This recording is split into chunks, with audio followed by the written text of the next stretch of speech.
Hello students, आज active passive की third class है। इससे पहले हमने सिंपल रूल पढ़ा था कि कौन कौन से सेंटेंस या होते हैं तो उनमें क्या रूल अप्लाई होके कैसे पैसिव में चेंज होता है। ठीक है, तो आज हम उसके आगे पढ़ेंगे।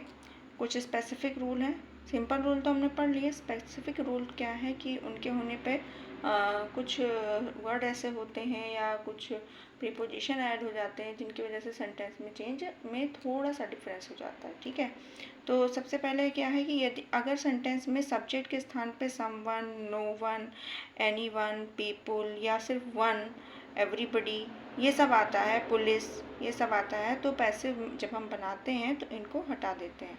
और जब ये सब्जेक्ट के स्थान पे होते हैं, ये हट जाते हैं, तो इसमें हम बाय का भी यूज़ नहीं करते हैं। For example, someone has stolen my pen, तो माई पेन इसका ऑब्जेक्ट है, सब्जेक्ट हो गया। माई पेन, हैज़ होता है तो बीन बढ़ता है, हमें पता ही है, तो has been stolen. Someone, no one, everyone ये सब हट जाते हैं, तो my pen has been stolen.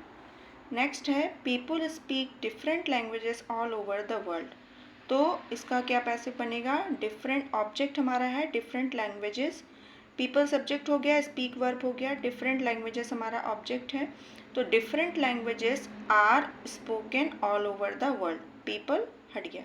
ठीक, नेक्स्ट हमारा रूल है कि अगर सेंटेंस में प्रीपोजिशन भी आता है, अगर सेंटेंस में वर्ब के साथ कोई प्रीपोजिशन जैसे एट हो गया, आफ्टर हो गया, बिहाइंड हो गया, ये सब दिया होता है, तो जब हम पैसिव बनाते हैं तो इन्हें वर्ब के साथ में ही लिखा रहने देते हैं और उसके बाद हम जो हमारा प्रीपोजिशन लग रहा होता है, बाई या जो भी लग रहा होता है, उसको हम यूज़ करते हैं। जैसे he looked after my children, अब लुक्ड आफ्टर, लुक्ड वर्ब है, आफ्टर इसके साथ प्रीपोजिशन है। ठीक है, तो माई चिल्ड्रन ऑब्जेक्ट है, इसका सब्जेक्ट बना माई चिल्ड्रन, सेकेंड फॉर्म थी तो हेल्पिंग वर्ब लग गया वर्ब, लुक्ड आफ्टर एक साथ आ जाएगा, उसके बाद by him, my children were looked after by him. Next rule है, जैसे कुछ वर्ब ऐसे होते हैं जिनके आने पे पैसिव में हम बाई का यूज़ नहीं करते हैं, मतलब वो फिक्स होते हैं कि वो वर्ड्स होते हैं तो हम बाई का यूज़ नहीं करेंगे, उनके साथ जो फिक्स प्रीपोजिशन यूज़ होता है वही यूज़ करते हैं। जैसे surprise, astonish, disappoint, distress, displease, alarmed, इनके साथ में हम बाई की जगह पे एट का यूज़ करते हैं। जैसे एग्जाम्पल, योर इंटेलिजेंस सरप्राइज्ड मी, तो मी आई सेकेंड फॉर्म थी वॉज, आई वॉज सरप्राइज्ड, अब हम बाई का यूज़ कर रहे थे लेकिन चूंकि ये वर्ड हैं surprise, astonish, disappoint, distress, displease, alarm, तो इनके साथ हम एट का यूज़ करेंगे, तो हो जाएगा I was surprised at your intelligence. Next है, हिज डिफीट डिस्ट्रेस्ड मी, तो I was distressed at his defeat.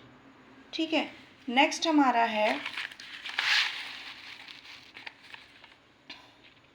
Please, satisfied, disgust, charm, thrown, lined, ये सारे वर्ब आते हैं तो इसके साथ हम प्रीपोजिशन विद का यूज़ करते हैं।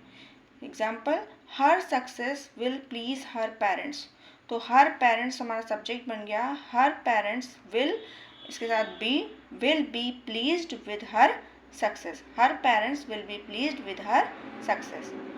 नेक्स्ट एग्जाम्पल है, the passengers lined the booking window, तो the booking window was lined with the passengers, तो ये वर्ब हमको कुछ जो ध्यान में रखनी है कि इनके साथ हमें बाई का यूज़ नहीं करना है। इसके अलावा नेक्स्ट रूल है, जैसे कंटेन और interest, delight, contain, interest, delight, ये सारी वर्ब अगर आती हैं तो इनके साथ हम बाई की जगह पे इन का यूज़ करते हैं।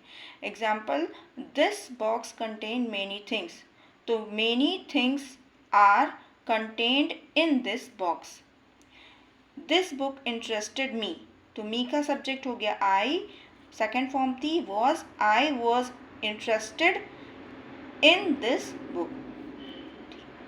ओके, नेक्स्ट रूल है, नो, ऑब्लाइज, लिसन, इटीसी, ये सारी वर्ब आती हैं तो इनके साथ हम बाई की जगह पे टू का यूज़ करते हैं। For example, everybody knows Gandhi ji, तो गांधी जी सब्जेक्ट हो गया, Gandhi ji is known to everybody, मतलब नोन, ऑब्लाइज, लिसन, ये सारी वर्ब आ जाएंगी तो हमें बाई का फिर यूज़ नहीं करना, हमें टू का यूज़ करना है। आई लिसनड हिम, तो he was listen to me. ठीक है। अगर हमारी जो कुछ मॉडल ऑक्सिलरी वर्ब हैं जैसे can, could, may, might, must, would, shall, should, ये सारे आते हैं तो इनके साथ हम बी बढ़ाते हैं। ठीक है, जैसे ही शुड हेल्प हर, तो हर का सब्जेक्ट हो गया शी, अब शुड ये है मॉडल ऑक्सिलरी वर्ब, हमको नहीं चेंज करनी है, सिर्फ हमें इसके साथ में क्या बढ़ाना है, B. He she should be helped by him. बस कुछ ही जो हमने वर्ब्स अभी आप लोगों को हमने बताई, सिर्फ उन्हीं वर्ब के साथ में हमें बाई की जगह पे दूसरे प्रीपोजिशन का यूज़ करना है। इसके अलावा जैसे एग्जाम्पल एक और इसका देख लेते हैं, आई कैन कॉल हिम, तो हिम का सब्जेक्ट हो गया ही कैन बी बढ़ गया called by me. I can call him का पैसिव क्या बन गया, he can be called by me. Next है, अगर हमारे हेल्पिंग वर्ब क्या आ रही है, is, am, are, has, have, had के साथ में हमारे साथ टू बी आ रहा है इसके साथ में, तो हम इनके साथ में क्या बढ़ाते हैं, बी का यूज़ करते हैं, बी बढ़ा देते हैं। ठीक है, जैसे he is to help me, तो बाकी रूल तो वही सेम चेंज करने के, सिर्फ अगर टू मिलता है तो हम बी बढ़ाते हैं। तो मी का सब्जेक्ट हो गया I, is, am, are, am, to be helped by him. He is to help me, तो इसका पैसिव बनेगा I am to be helped by him.